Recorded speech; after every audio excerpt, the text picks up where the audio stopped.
There's always something exciting, or dare I say magical, about a bright comet well placed over the festive period near year's end.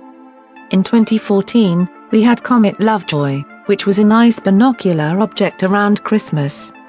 In early January this year, it attained naked eye status, not bad for a comet once expected to reach only magnitude 10 at best. This year we have a comet that is, at the very least, putting on a similar fine binocular display, and might even reach a naked eye magnitude. It carries the designation Comet Catalina. Its unusual designation is due to the fact that when discovered back on Halloween night in 2013, by the Catalina Sky Survey near Tucson, Arizona, the initial suspicions were that this object was a large periodic near-Earth asteroid.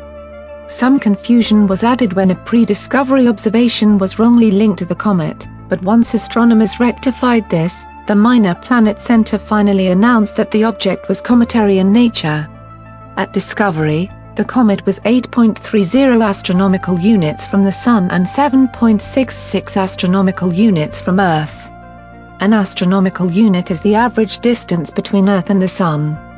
To get an idea as to how far the comet was from the Sun at discovery, the mean distance of Saturn from the Sun is 9.3 astronomical units. For a comet to be visible at this distance bodes well for its activity and visibility.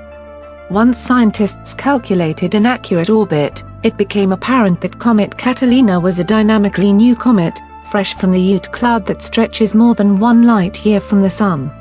Its inward journey is its first in the realm of the planets, and it's approaching on a steeply inclined orbital trajectory of 148 degrees.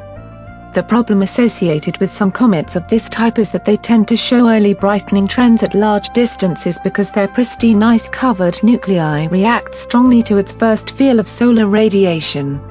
This ice quickly sublimates, however, and as the comet gets closer to the Sun, most of the material is gone.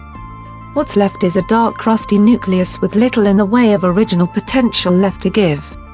See 2013 US 10, Comet Catalina had this stuttering period too.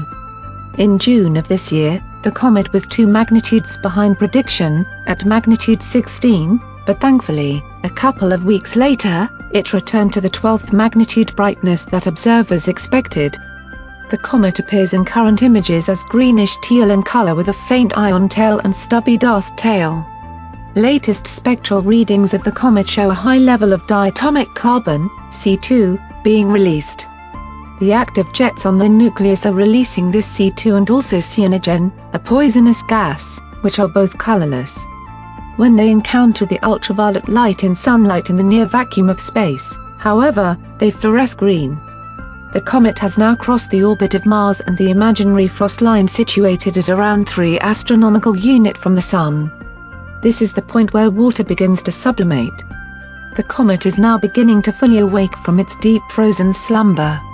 At perihelion on November 15, the comet was 0.82 astronomical units from the Sun, traveling at 100,800 miles per hour, 46.44 kilometers per second.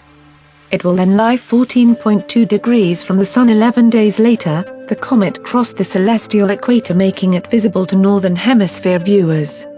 Current estimates are that the comet could peak at magnitude 4 and should remain above 8th magnitude until April 2016.